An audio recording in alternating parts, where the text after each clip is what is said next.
l'éducation. On arrive, comment on fait pour qu'un pays de 1 100 000 habitants arrive dans 5 ans, dans 10 ans, à 3 millions? Le Gabon a 1 500 000 habitants, n'est-ce pas? Le Cameroun a 20 millions d'habitants, n'est-ce pas? Le Congo a 4 millions d'habitants, n'est-ce pas? La RCA les autres. Comment on fait pour augmenter la population de notre pays? On encourage les Camerounais à faire des enfants, non? Est-ce qu'aujourd'hui on vous encourage à faire des enfants? Est-ce qu'aujourd'hui on vous encourage à faire des enfants? Est-ce qu'aujourd'hui on vous encourage à faire des enfants? Mais alors, qu'est-ce qu'on cherche? Qu'est-ce qu'on cherche? Parce que si on ne fait pas des enfants, dans 10 ans, n'est-ce pas, on va reprendre notre pays, non? Donc il faut encourager les Gabonais à faire des enfants. Il n'y a pas mille moyens. On fait comme on fait dans tous les pays.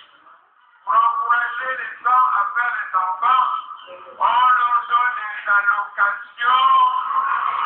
On leur donne des allocations. On leur donne des allocations. Est-ce qu'au Gabon, on donne des allocations familiales? Si.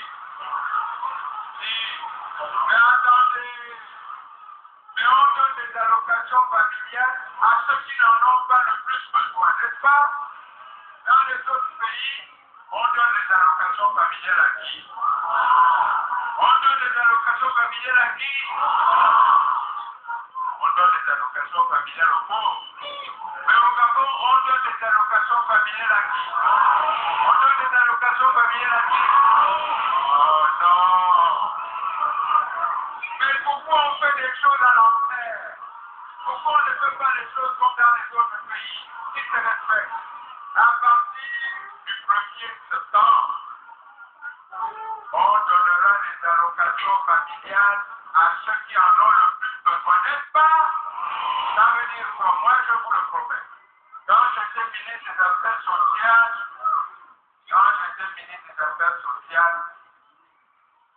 on a préparé ce dossier. J'ai dit à Monsieur le Président Oumar Bongo-Ondimba, je disais, dans ce pays, les allocations familiales ont été décidées encore parce que c'est la France, le premier pays au monde à avoir créé les allocations familiales.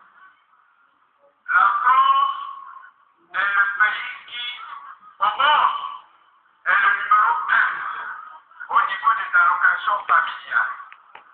Et lorsque la France a décidé de mettre en place des allocations familiales, c'était pour les familles les plus nécessiteuses. Donc, quand on appelait ça sous condition de ressources, normalement en France, les fonctionnaires ne touchent pas les allocations familiales. Les travailleurs, ceux qui gagnent plus, 2 fois le SMIC, ne touchent pas les allocations familiales. Donc, ce que nous devons faire, c'est la juste répartition des richesses de notre pays. Maintenant, moi je suis même généreux. On ne supprimera pas les allocations familiales pour les fonctionnaires. Parce que nous voulons que les gens fassent des enfants. Mais on fera en sorte que vous, les chômeurs, comme vous, les personnes économiquement faibles, comme vous, les filles mères, comme vous touchiez des allocations familiales. Et c'est un droit. Et chaque mois, est-ce que vous me comprenez bien? C'est-à-dire on va faire en sorte que pour le premier enfant, je fais une proposition concrète. Premier enfant, 5 000 francs par mois. Vous entendez? Deuxième enfant, parce que je veux que vous fassiez beaucoup d'enfants. 7 500 francs par mois. Vous m'entendez? Troisième enfant, 10 000 francs par mois. Vous m'entendez? Quatrième enfant,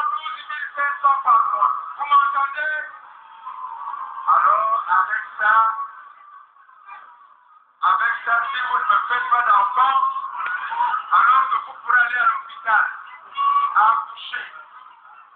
Tu as quoi? C'est quoi?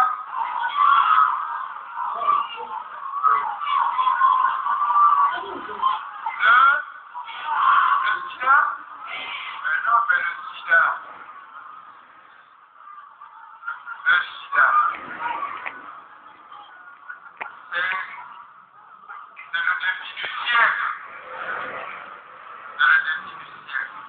Mais tout ce qu'on peut dire aujourd'hui, c'est que c'est bête de mourir du sida aujourd'hui. C'est bête. C'est même criminel de mourir du sida aujourd'hui. Parce que premièrement, on peut se protéger. N'est-ce pas? Vous savez, moi je n'ai pas la langue de bois. Attendez, je n'ai pas la langue de bois. Aujourd'hui, vous avez des préservatifs plus que nature. Vous voyez? Est-ce que vous entendez? Vous comprenez ce que je veux dire des préservatifs plus que nature? Ça veut dire que même quand vous mettez ça, vous oubliez même que vous avez des préservatifs. Mais ça vous protège et le résultat est le même. Vous entendez? Ça veut dire que c'est bête de mourir du sida de nos jours. Mais, nos compatriotes, hommes, femmes, jeunes, moins jeunes, qui ont eu la malchance d'attraper cette maladie, on ne peut pas les marginaliser. Il existe des traitements, la trithérapie. Il y a des médicaments qu'il faut prendre. Mon Dieu, pourquoi vous voulez gaspiller votre vie alors qu'il y a des moyens pour vous maintenir en vie le plus longtemps possible? Donc c'est pourquoi je dis,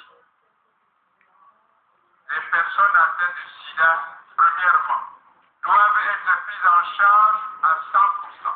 Est-ce qu'on se comprend? Ils ne doivent pas être l'objet de discrimination. Est-ce que c'est écrit sur le visage de quelqu'un qu'on a le sida? Est-ce que c'est écrit sur le visage de quelqu'un qu'on a le sida? Ça veut dire quoi? Si vous-même, vous prenez les médicaments qu'il faut, vous suivez le traitement qu'il faut, vous avez toute votre place dans la société. Vous entendez? Juste un peu de discipline, beaucoup même de discipline et de rigueur. S'il faut prendre un comprimé par jour, il faudra prendre ce comprimé par jour. Si chaque semaine, il faut aller au PLS, au programme de lutte contre le sida, pour prendre des médicaments et la prise en charge, il faut y aller. Vous entendez? Aujourd'hui, il n'y a que des personnes irresponsables qui meurent de sida.